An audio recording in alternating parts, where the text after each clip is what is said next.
கல்யாணம் அப்படின்றது எப்பவுமே பேசுறதுக்கு ரொம்ப சுவாரஸ்யமான ஒரு விஷயங்க. ஒரு வீட்டுக்கு கல்யாணம் வந்துருச்சுன்னா அவ்வளவுதான், அந்த வீட்டில் இருக்கிற பல பேர் அல்லோல கல்லோலப்பட்டு போயிடுவாங்க, மாப்பிள்ளை பொண்ணையும் சேர்த்து.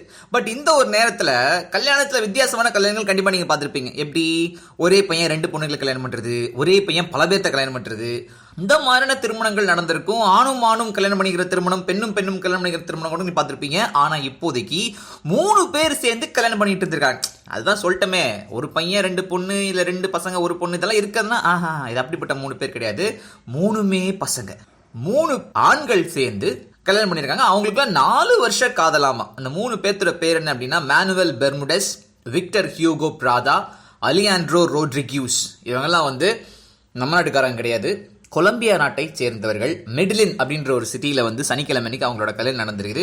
முதல்ல நாங்கள் 4 பேரா இருந்தோம், 2 கப்புலா இருந்தோம். ஆனால் அதில் ஒருத்தர் ஸ்டொமக் கேன்சர்னால 2015 இறந்து போயிட்டாரு. அவரோட பென்ஷன் வாங்குறது அது இதுன்னு சொல்லி நிறைய பிரச்சனைகள் இருந்துச்சு.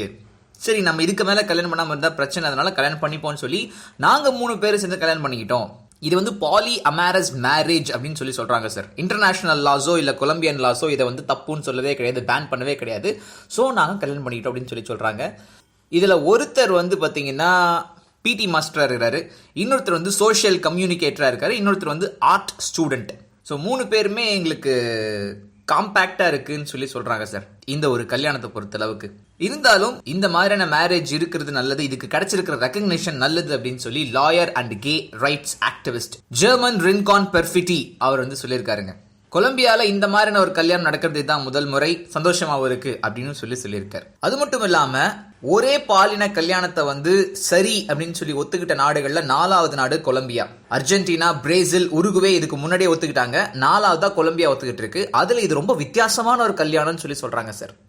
பாரத ராஜா சொல்லுங்க, பாம்பேல யாரும் தமிழில் நிற்காதப்பா, கார்பரேஷன்லேயே எம்எல்ஏ, அங்கே எம்எல்ஏ இருக்காங்க. ஏன் இவர் போய் சென்ட்ரல் கவர்மெண்ட்டில் எதுக்கு பரிசு வாங்குறாரு? எனக்கு தமிழ்நாட்டில் தான் வேணும், எனக்கு சென்ட்ரல் கவர்மெண்ட் வேணும்னு சொல்லுங்க பார்ப்போம்.